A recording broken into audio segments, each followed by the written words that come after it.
सर्वसामान्य लोकांना पडणारा एक प्रश्न असतो की एव्हरेस्ट शिखर पार करण्यासाठी कोणकोणत्या गोष्टींचा सामना करावा लागतो, कोणकोणत्या गोष्टींना सामोरं जावं लागतं तुम्हाला? बेसिकली एव्हरेस्टला जर जायचं असेल तर पहिलं तुम्हाला आत्मबळ, मनस्थिती, प्रिपरेशन, त्याच्या पलीकडे मग तुम्हाला तुमची स्वतःची फायनान्शियल कंडिशन नॉर्मल असणं गरजेचं आहे. बिकॉज बेसिक एक्सपेन्स जर एव्हरेस्टचं पाहिलं फायनान्शियल इट्स अबाउट 35 lakhs जेवढे लागतात तुम्हाला एव्हरेस्ट जाण्यासाठी. आणि त्याच्याही पलीकडे मग जे रिस्क फॅक्टर आहे एव्हरेस्टचा तो एक्स्ट्रीम लेवलचा आहे. So you are going to face it, हेही लक्षात ठेवावं लागतं. सो ह्या तर बेसिक आहेत. आणि त्याच्यानंतर मग तुमच्या लागणाऱ्या गोष्टी लाईक बेसिक. नक्कीच मॅडम, त्या प्रश्नाकडे मी येणारच आहे नक्कीच. पण एव्हरेस्ट हे जगातील सर्वात उंच शिखर मानलं जातं, पण ह्याची तयारी तुम्ही किंवा त्याचं प्रिपरेशन कुठे केलं नेमकं? बेसिकली एव्हरेस्ट हा जगातील सर्वोच्च शिखर आहे, नो डाऊट्स. परंतु ह्याच्यासाठी लागणारी जी तयारी आहे ही मी आपल्या सह्याद्रीतच केली आहे. ओके. आणि मेजर प्रॅक्टिस मी सह्याद्रीमधनंच केली. त्यानंतर अल्टिट्यूड आणि हाईट म्हणजे एक 6000 मीटरची हाईट गेन केली, नंतर मग 7000 मीटरची एक हाईट गेन करून आली आणि मग नंतर अष्टहजारीसाठी मी तयारी केली. एव्हरेस्ट हा जगातील सर्वात उंच शिखर आहे, पण त्या एव्हरेस्ट शिखरावर ऑक्सिजनची कमतरता कमी असते नक्कीच. पण त्याच्यासाठी तुम्ही काय प्रिपरेशन केलं, काय व्यायाम केले, काय डाएट्स ठेवले? म्हणजे आपल्या सह्याद्रीच्या गडकिल्ले असतील किंवा तुम्ही सह्याद्रीमध्ये भटकंती केली त्यासाठी, पण काय गोष्टीचं जास्त प्रिपरेशन तुम्हाला करावं लागलं? बेसिकली आपल्याला एक एन्ड्युरन्स मेंटेन करणं गरजेचं असतं. आपली फिटनेस खूप गरजेची असते, मेंटल स्ट्रेंथ खूप गरजेचा असतो. कारण खूपशा गोष्टी आणि खूपशा कहाण्या ह्या ऐकून पण आपण खचून जातो. सो असं काही झालं नाही पाहिजे. कमिटमेंट्स हे खूप सिरियसली घेतल्या पाहिजेत. When you are deciding, when you actually come on a commitment की आता मला हे करायचं आहे, तर त्याचे टार्गेट्स गोल्स जे तुम्ही सेट करताय तिथे फोकस पाहिजे तुमचा इथे तिथे डिस्टर्ब नाही झाला पाहिजे फोकस. आणि हो, एन्ड्युरन्स बिल्ड करताना नॉर्मली काय होतं, आपण रन आणि ट्रेक आणि हे सगळे ॲक्टिव्हिटीज जे करत असतो त्यात आपण फॅट्स लूज करतो. आणि बेसिकली आपल्या लंग्सच्या सराउंडेड जे फॅट्स आहे ते ज्या वेळेस मेल्ट होतात त्याच वेळेला आपली ब्रीदिंग कॅपॅसिटी सुधारते आणि त्यामुळे तुम्हाला हिमालयाजमध्ये स्मूथ जातं क्लाइंब करायला. नमस्कार मंडळी, स्वागत आहे आपलं लाईफ स्टोरी मराठी चॅनलवर. आज आपण अशाच एका व्यक्तिमत्वाला भेटणार आहे. ते व्यक्तिमत्व म्हणजे जगातील सर्वात उंच शिखरावर जाऊन आलेल्या अशा सुविधा मॅडम यांच्याशी आज आपल्या पॉडकास्टच्या माध्यमातून आपण त्यांच्याशी बातचीत करणार आहोत आणि त्यांनी कशा पद्धतीने एव्हरेस्ट शिखर पार केलं त्याच्या संदर्भात त्यांच्याशी चर्चा करणार आहोत. नमस्कार मॅडम, स्वागत आहे आपलं. नमस्ते. तर मॅडम, सुरुवातीला हा प्रश्न असेल, एव्हरेस्ट शिखर पार करण्यासाठी काय काय वस्तू किंवा काय काय सामान घेऊन जावं लागतं, या आमच्या प्रेक्षकांना नक्कीच ऐकायला आवडेल.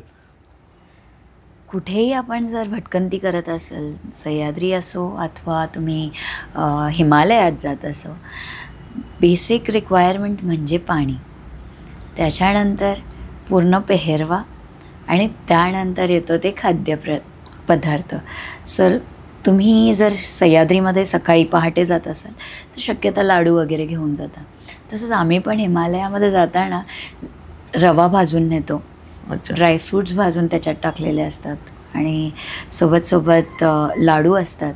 सो आम्हाला जिथे गरम पाणी भेटेल त्याच्यामध्ये तो लाडू चुरला जातो आणि तो आमचा ॲक्च्युअल पोषण असतं, ते ॲक्च्युअल पोषण असतं आमच्यासाठी. सो हे तर राहिलं फूडबद्दल.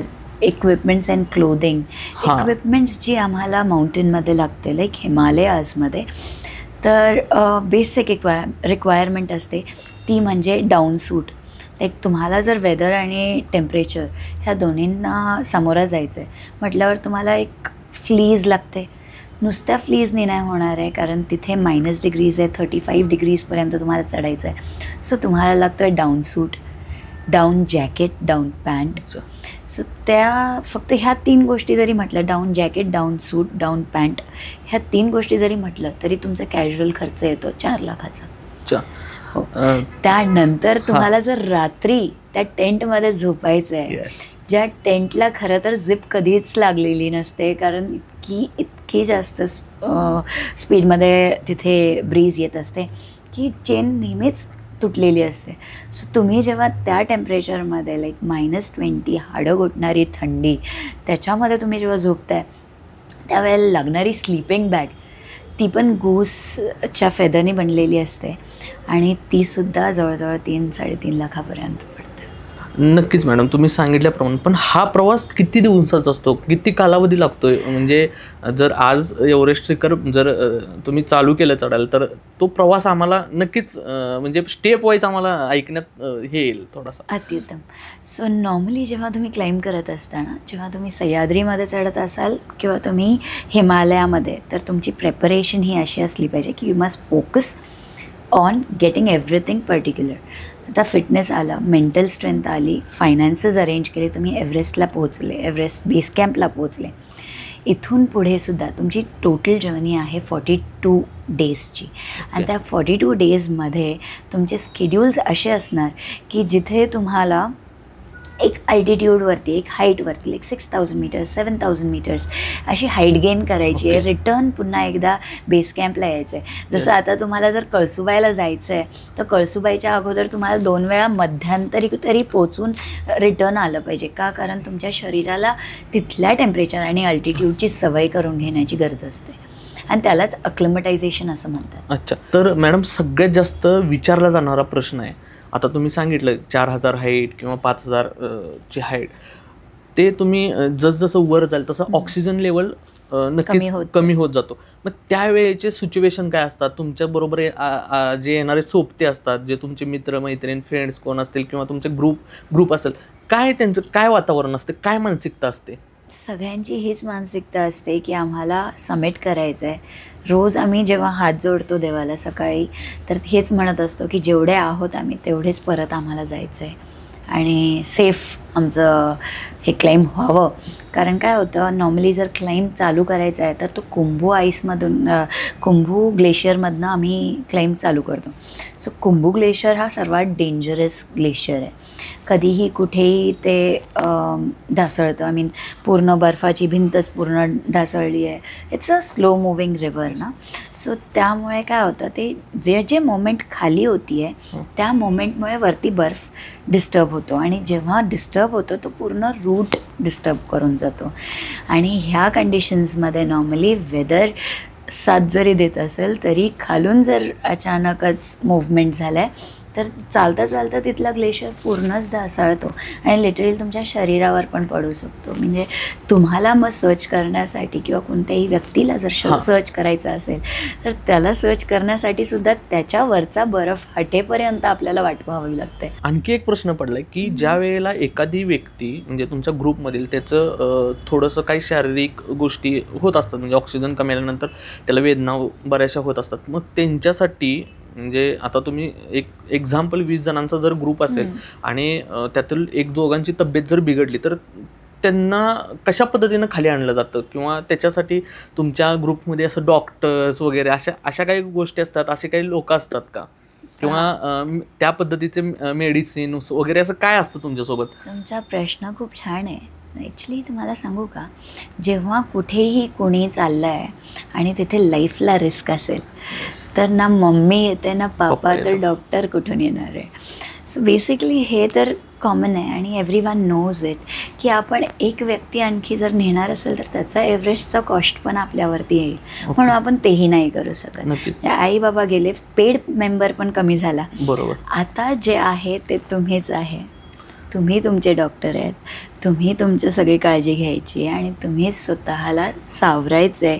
जर तुमचे मित्र कोणी आजारी आहेत त्यांना मदत करता आली तरच करायची आहे. नाहीतर तुम्ही आजारी पडलेत आणि तुम्ही दुसऱ्याला मदत करायला जाल तर ऑब्वियस आहे त्याचा रिझल्ट दोघांनाही साथ देणार नाही.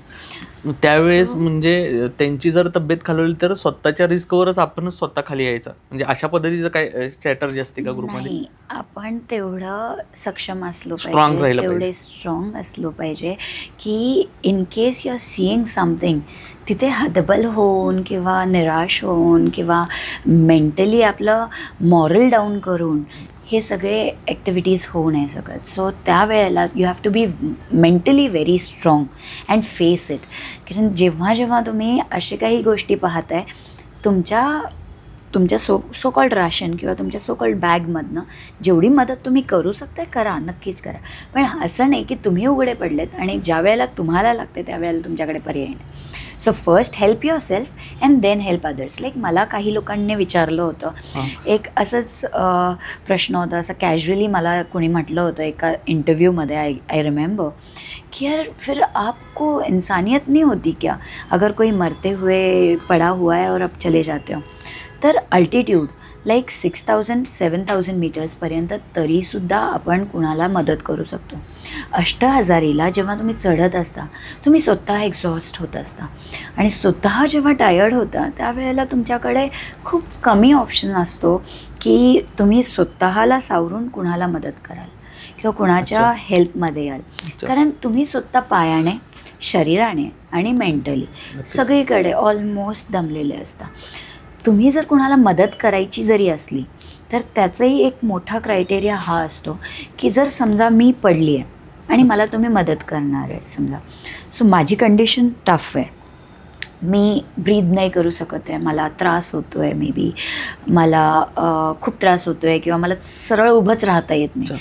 ह्या कंडिशनमध्ये समजा तुम्ही तुमचं पाणी मला पाजलात, ठीक आहे, तिथपर्यंत ठीक आहे. त्यानंतर तुम्ही मला उभं केलात, ते पण ठीक आहे.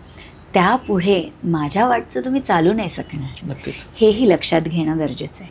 आणि तिथे जेव्हा तुमचे पाय जड झाले, तुम्ही जेव्हा मला जरी उभं जरी केलं तर माझ्या बॉडीला ऑलमोस्ट तस्तीच होणार आहे की मी परत एकदा खाली पडणार आहे, मला उभं राहता येणार नाही, मला तुम्ही कुठे घेऊन जाऊ शकणार नाही.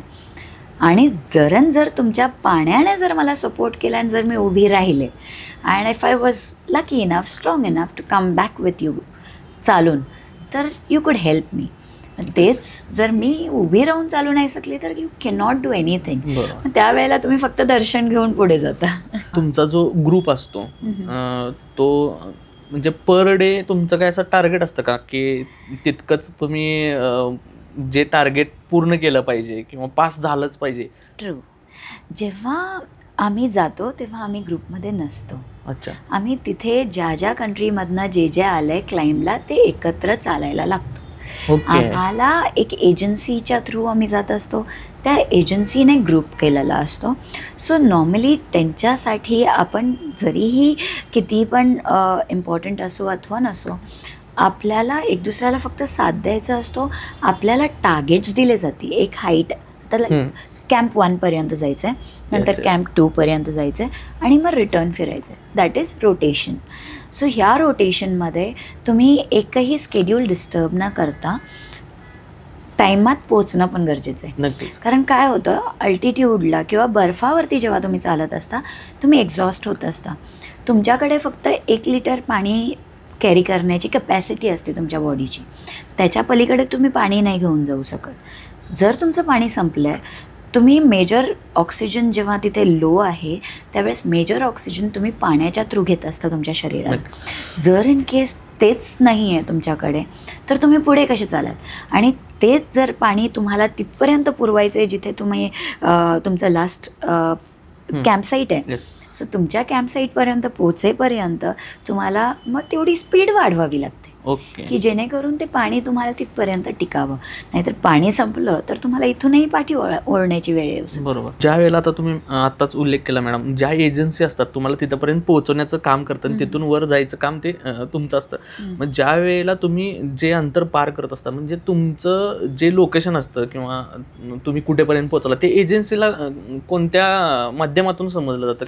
वॉकी असते, ओकी टॉकीच्या थ्रू त्यांना मेसेज भेटत. नॉर्मली गावाकडच्या लोकांना किंवा बऱ्याच लोकांना पडणारा प्रश्न आहे, ऑक्सिजनची लेवल ज्यावेळेला कमी होते त्यावेळेला कोणत्या गोष्टींचा तुम्हाला सामना, म्हणजे मी बरेच व्हिडिओ पाहिले आहेत, हात काळे पडले जातात, काळे निळे पडले जातात, काय त्याच्या मागं काय रिझन्स काय आहेत?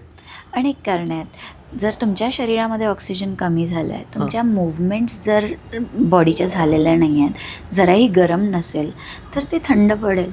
थंड झाल्यानंतर काय होतं, जसं तुम्हाला माहिती आहे, जर तुम्ही नॉन व्हेजिटेरियन आहे किंवा व्हेजिटेरियन आहे, नॉन व्हेजिटेरियन जर असाल तर तुम्ही कोणतं जरी मीठ ठेवलं फ्रीजमध्ये ते काही दिवसानंतर जसं स्टेल होतं तसंच हे पण फ्रीज होतं. हे फ्रीज झाल्यानंतर याच्यात मूवमेंट कमी व्हायला लागली आणि त्याच्यानंतर मूवमेंट कमी झाल्यानंतर तिथलं रक्त जर ऑब्व्हियसली गोठलं गेलं मग काय करणार आहे तुम्ही, तिथे काहीच करता येत नाही. मेटलला शक्यता काही लोक मिस्टेकली काय करतात तर मेटलला कधी कधी विदाऊट ग्लव्स टच करतात, त्याने सुद्धा फ्रॉस्ट बाईट होते, मेटल बाईट होते. सो ह्या सगळ्या गोष्टी मॅडम, ज्या वेळेस तुम्ही म्हटला मगाशी की ज्यावेळेला पाणी संपलं जातं किंवा पाण्याची कमतरता भासते त्यावेळेला तुम्ही म्हणजे बरेच लोक म्हणतात की तिथले लोक बर्फ घेऊन ते गरम पाणी करून पिलं जातं, म्हणजे ह्या गोष्टी खऱ्या असतात का? खरं आहे. त्याला ॲटलिस्ट 4 तास लागतं पाणी बॉईल स्टेजला यायला आणि त्याच्यानंतर तुमच्या कपमध्ये तो जास्तीत जास्त 20 सेकंड राहतो, नाहीतर बर्फ होऊन जातो त्याचा. हा एव्हरेस्टचा जो प्रवास आहे हा प्रवास तुम्ही कंप्लीट केला, त्यासाठी चॅनलकडून शुभेच्छा. ह्याच्यानंतरचं नेक्स्ट टार्गेट तुमचं काय आहे? मला कांचनजुंगा क्लाइंब करायची आहे आणि माझा ड्रीम गोल आहे की आपल्या जे गावाकडच्या शाळा आहेत, ZP शाळा आहेत, त्यांच्या विद्यार्थ्यांना ॲक्च्युली खूप मनातून असतं की देशासाठी काहीतरी करावं आणि त्यांच्याकरता एक प्लॅटफॉर्म म्हणून माउंटेनिअरिंग ट्रेनिंग इन्स्टिट्यूट ही मला टाकण्याची इच्छा आहे. सो आय विल सी किती मला सपोर्ट भेटतो and I would love to see this growing. नक्कीच. मॅडम, बऱ्याच लोकांना वाटतं की 25 लाख इतका खर्च येत नसेल. ओके. हां, तर काय म्हणजे किती खर्च येतो, काय प्रवास असतो, काय गोष्टी कराव्या लागतात एव्हरेस्टसाठी, तुम्हाला पासेस वगैरे काय, थोडंसं आम्हाला ऐकायला नक्की आवडेल. आता एव्हरेस्टला बेसिक खर्च 35 लाख.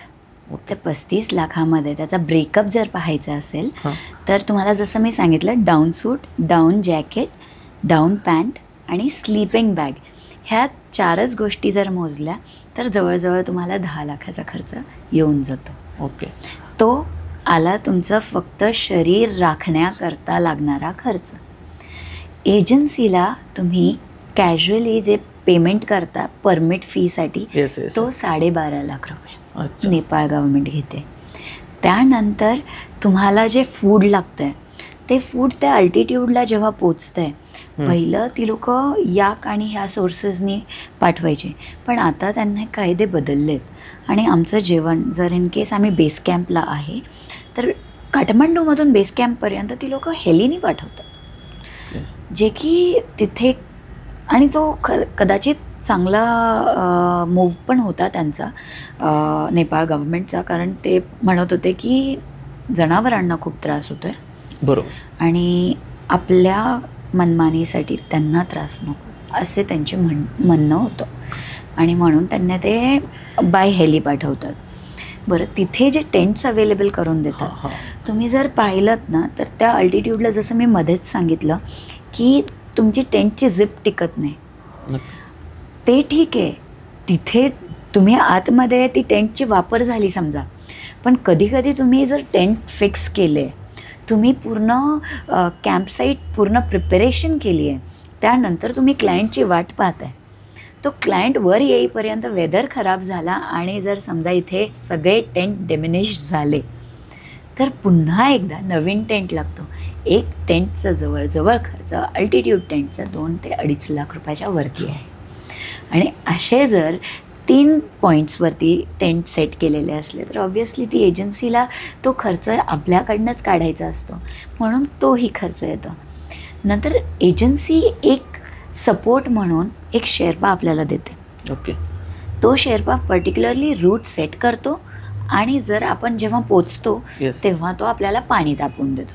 मॅक्सिमम तेवढं करू शकतो, पण तेही तो आपल्या जीवाला रिस्कमध्ये टाकून करत असतो, म्हणून त्याच्या फॅमिलीला जाणारा पेमेंटसुद्धा आपल्या पेमेंटमधून जात असतो. नक्कीच नक्कीच. म्हणून हे सगळं मिळून 35 लाखावरती टोटल हा खर्च तुम्ही सांगितलाच मला, पण ज्या वेळेला तुम्हाला माहिती आहे का त्याला आणखी इक्विपमेंट्स लागतात, गिअर्स लागतात, जसं झुमार म्हणा, कॅरेबायनर म्हणा, डिसेंडर म्हणा, कारण तुम्ही रिटर्न येत असाल तर डिसेंडरच्या सहाऱ्याने येता. तसंच तुम्ही जर वरती जात असाल त्यावेळेला तुम्हाला झुमारही लागतो, कारण कधी कधी स्ट्रेट वॉल आहे, 75 डिग्रीज टू 90 डिग्रीजचे जे वॉल पोर्शन असतो तो पोर्शन जेव्हा तुम्ही क्लाइंब करायचा प्रयत्न करता ना त्यावेळेला मेजर ॲक्सिडेंट्स पण होतात आणि त्याच वेळेला मेजॉरिटी लोकांचे शरीर दमतं.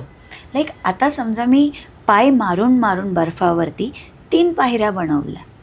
3 पायऱ्यांपर्यंत गेल्यानंतर मी तिथेच बसून नाही राहू शकत, कारण बाहेर बसणंसुद्धा एक्झर्शनचा एक भाग आहे. आता तुम्हाला मग वरती कसं जाणार, तर तुम्ही स्मूथ करण्यासाठी त्या रोपला झुमारचं मदत घेऊन क्लाइंब करता. आता झुमार ढकललं की तुम्ही वरती जाताय ते ठीक आहे, परंतु तो झुमार इंडिव्हिज्युअली पण कॉस्टली आहे खूप. तो जवळजवळ 30,000 तुमचं कट करून टाकतो.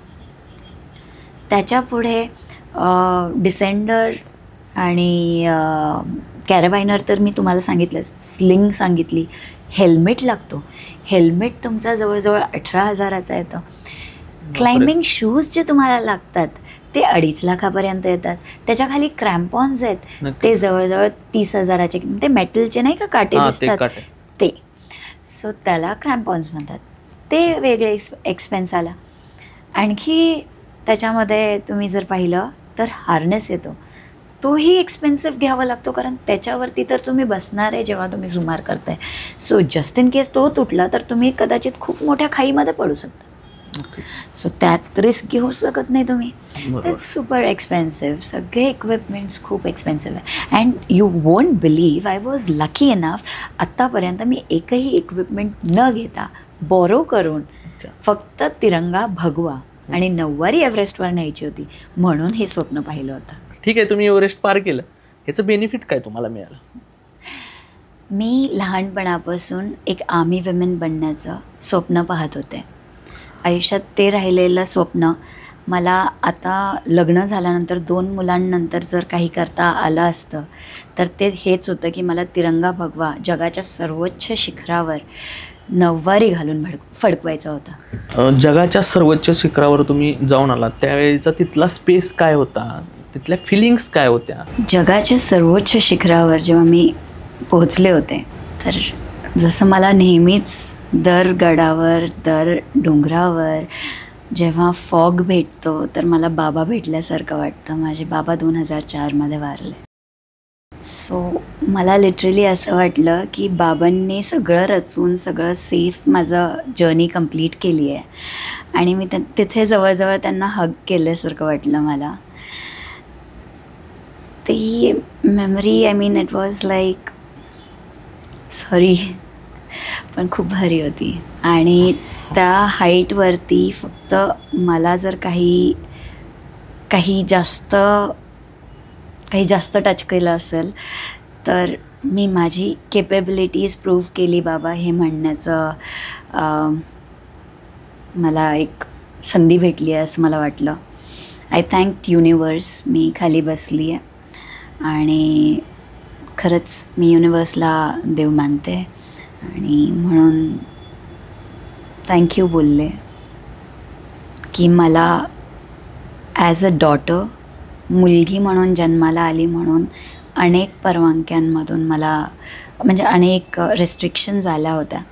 सो तेवढ्यांना मी बीट करून वयाच्या 35व्या वर्षी 34व्या वर्षी एव्हरेस्टवरती एक बाई काही पण करू शकते हे प्रूव्ह केलं होतं.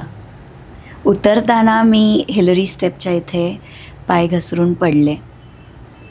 त्यावेळेला मला माझ्या मुलीची आठवण आली होती, कारण तिने एक सुंदर असं पत्र लिहिलं होतं ज्यात ती म्हटली होती, अम्मा आता खूप दिवस झाले, ये ना ग परत. अँड दॅट वॉज जेन्युइन, कारण तिला खरंचच खूप आठवण येत होती. आणि त्या पत्राच्या एक्झॅक्ट एंडला सुंदर असा एक बबल झाला होता जो सांगत होता की याच्यावर अश्रुधारा पडली असावी. हिलरी स्टेपवर पडलेली माणसं कधीच जगली नाही आहेत. शक्यतः तिथले ॲक्सिडेंट्स खूप मेजर ॲक्सिडेंट काउंट होतात आणि तिथून उठून येण्याची जी मला ताकद ह्या युनिवर्सने दिली त्याची मी नेहमीच ऋणी राहील. आणि म्हणूनच मला वाटतं की मला आता माझं देणं आहे की मी माझ्या स्टेजमधून जाणाऱ्या मुलींना त्या प्लॅटफॉर्म्स क्रिएट करून द्याव्या ज्या त्यांच्या खरंच फायद्यात येतील. नक्कीच मॅडम, हा जो तुमचा प्रवास खूप प्रेरणादायी होता आणि जो संघर्ष तुम्हाला जो काय करावा लागला, ज्या फिलिंग्स होत्या, काय बऱ्याचशा गोष्टी होत्या, त्या नक्कीच प्रेक्षकांना आवडल्या असतील. असे बरेचसेच लोक आहेत, बऱ्याचशा व्यक्ती आहेत की त्यांना एव्हरेस्ट शिखर हे पार करण्याचं आहे स्वप्न आहे बरेचसे, त्यांच्यासाठी तुम्ही काय सल्ले द्याल? छान प्रश्न आहे. बेसिकली मी base camps, advance base camps आणि ॲडिशनल ट्रेक्ससुद्धा ऑर्गनाईज करत असते.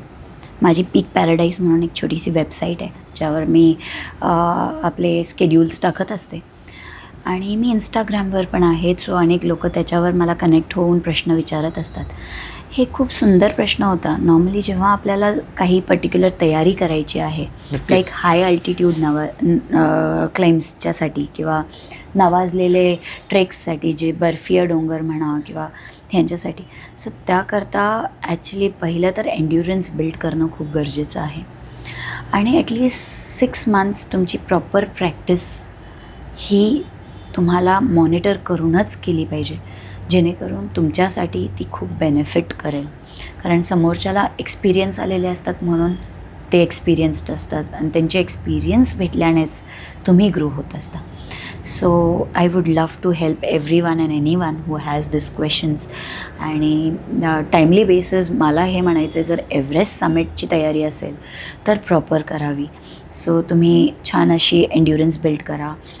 जवळजवळ 6-7 वर्ष लोकांनी प्रॅक्टिस करून आपली एव्हरेस्ट गाथा मांडली आहे. सो ऑब्वियसली ते एवढे वर्ष जे त्यांनी लावलेत ते जेन्युइन असतीलच, म्हणूनच ती जेन्युइन गरज असेल म्हणूनच लावली आहे. म्हणून आपण पण एकदम घाई करून अचानक base camp, advance base camp हे सगळे क्लाइम्स स्किप करता डायरेक्टली एव्हरेस्टसाठी नाही जाऊ शकत. सो त्यासाठी ती तयाऱ्या ज्या लागतात त्या पर्टिक्युलर पॅटर्नमध्येच केल्या पाहिजेत. लाईक पहिलं एकदा तुम्ही 5,000 मीटर ट्राय करा, नंतर 6,000 मीटर क्लाइम्ब करा, त्यानंतर तुम्ही 7,000 मीटरचं ट्राय करा. शिखरावरून तुम्ही एक्झॅक्टली पायरी पायरीने तुम्ही वर जाऊ शकता. नक्कीच. तर मंडळी, ह्या होत्या सुविधा मॅडम. जगातील सर्वोच्च शिखर मानलं जाणारं एव्हरेस्ट शिखर यांनी 9 वारी साडी नेसून ते त्यांनी पार केलं. तर धन्यवाद मॅडम, तुमचा जो प्रेरणादायी प्रवास, संघर्षमय प्रवास जो लाईफ स्टोरी चॅनलला तुम्ही मांडला त्यासाठी. जर तुम्हालाही कोणत्या ट्रेकिंगसाठी जायचं असेल किंवा असे मोठमोठे जे कॅम्प्स असतात, त्या मॅडमच्या वेबसाईट, त्याची लिंक मी डिस्क्रिप्शनमध्ये देईल. मॅडमची इंस्टाग्राम ID तुम्हाला डिस्क्रिप्शनमध्ये दिली जाईल. तर तुम्ही त्यांना डायरेक्ट DM करू शकता. तर मॅडमचा जो प्रवास कसा वाटला हे तुम्ही नक्की कमेंटमधून कळवा. तर पुन्हा भेटूयात नवीन व्हिडिओसह एका नवीन पॉडकास्टमध्ये. तोपर्यंत धन्यवाद.